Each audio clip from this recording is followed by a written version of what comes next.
Welcome everybody to Corner of Calm. This is our first Tuesday of October, and I'm so glad that you're here. I wanted to talk just a little bit, just a tiny little bit about presence, because that's where everything happens. And I'm just going then abundance.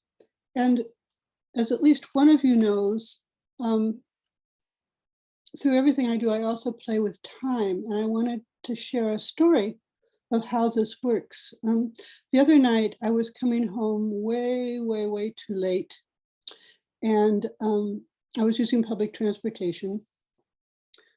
So I got on what is called the Max here, which is this huge train, and it was the beginning of the line. And I really had the whole car to myself. I mean, sort of like complete and total. I was thinking, like, if somebody paid this much money to transport me somewhere, I mean, it was just this whole luxurious thing of just me and somebody with this huge equipment, huge thing taking me somewhere. But it didn't take me all the way home, so I had to transfer. And that was the abundance piece. It's sort of like realizing when sort of the universe just sort of pays for things for you, with unlikely and wherever.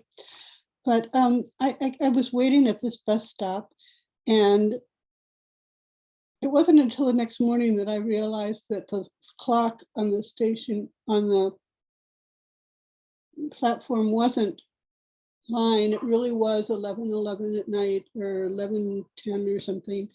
And I looked on my phone to see when the bus was coming, and it was forever. And I thought, okay, Sedgwick.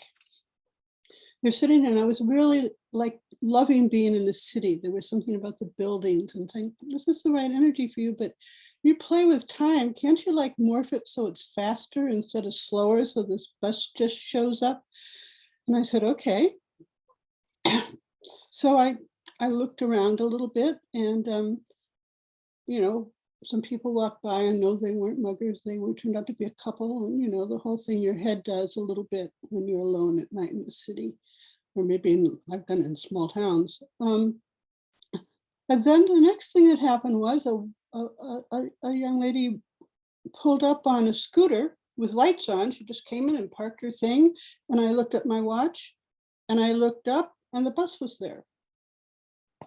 So sometimes this works.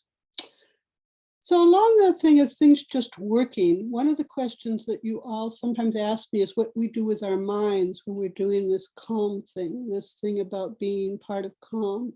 So what I usually do, because we know we spread this to everybody, is I imagine it spreading, sometimes around the world, sometimes the people I know, sometimes around me. But there are two other images in case these are useful. And one is just energy. If you just imagine sort of light as energy. If you imagine light around you, around the world, around whatever you want to do, just holding an image of light. Or if you want to be more tactile, imagine giving it a hug. Just try doing that. Just hugging the world, hugging your friend, hugging yourself. So with those thoughts, just sort of these random thoughts to start our day, we'll take a breath together and begin.